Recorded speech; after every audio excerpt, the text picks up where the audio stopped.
Hey guys, something a bit different this time. Instead of actually doing a musical extra, this is going to be a backstory kind of weapon story extra. It's story time with Halloween, so if you don't like listening to me drone on, then you probably won't want to listen. But anyway, this is the story of the Phoenix Spear, and as I've been abusing it so much, I thought it'd be interesting. As with everything with Nier, it's incredibly depressing and morbid, so expect it. So, Phoenix Spear. In a country near the border, there was a warrior who did not fear death. His formidable body was so sturdy that even arrows could not seem to pierce them. Because of that, the warrior constantly threw himself in the midst of the battlefield. Once, a beautiful bird appeared in the warrior's dreams. The bird praised the brave and fierce warrior and whispered to him that he could fulfill one of two wishes: end the war and make the world into a peaceful one, or attain immortality. The warrior wanted immortality. Ever since then, the warrior in battle became a sight to behold.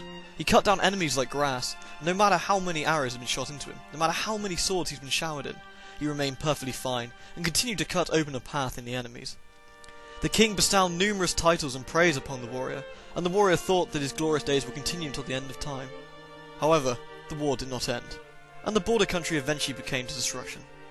The flames of battle expanded and wrought devastation to nearby areas. Trees and grass withered, the people died out, and eventually there was no one who knew of the warrior anymore.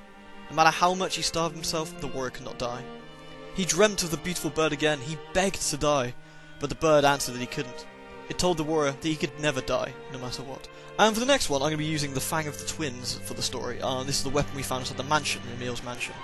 Oddly enough, this one has two stories. One of them is from Dragon Dragoon, and the other one's from Nier. We'll start with Dragon Dragoons.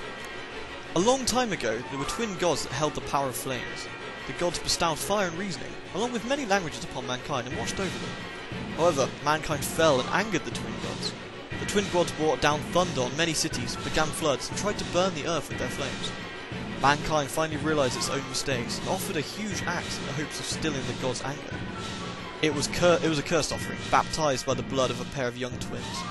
The gods made the twins into stars, and sealed the light of exorcism into the axe, so that mankind may never repeat its mistakes again. And Nier's version. We have been together since birth, when we eat, when we sleep, and dream. We get the same thing as well, Mummy's breasts and Daddy's gentle words.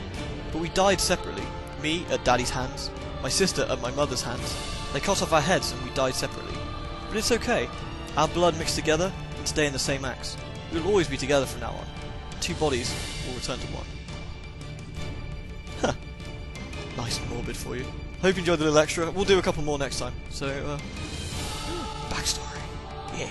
So, anyway, thank you very much for listening to the set and the extras. And until next time.